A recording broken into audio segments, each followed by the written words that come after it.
Good evening, everyone. I'm Keishla Adderley, and welcome to the Bahamas Tonight, the National Report.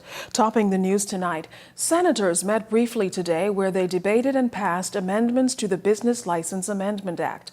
The legislation, which was also passed in the lower chamber yesterday, will significantly impact small businesses in the country in the new year. Fern Carey has details.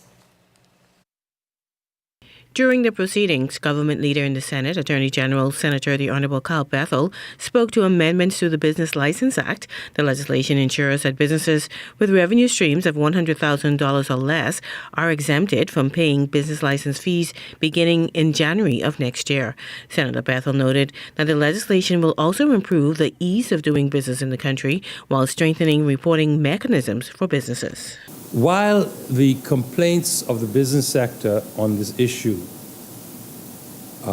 might appear to be significant enough to warrant a change in the policy, it begs the question, what mechanisms are we prepared to allow to the state to be able to be sure that there is honesty in the assessment of one's tax liability, particularly by businesses in the country. So it may have been a little too much to ask for businesses between whose turnover exceeds $100,000 but is less than $10 million to give their bank statements. So what statement can you give that would provide the necessary measure not only of transparency, but of that it is verifiable? Bethel noted that the amendments are also expected to address ongoing concerns from the business community.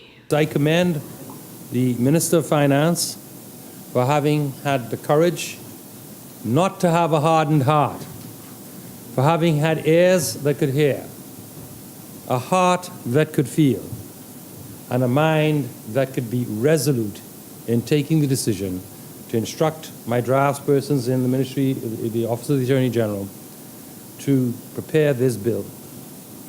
And we do trust going forward that as a people, we can find that sweet spot, if you will, that balance between necessary oversight to ensure probity, truth, accuracy, and ease of doing business for the common good. Opposition Senator Colby Davis also supported the amendments.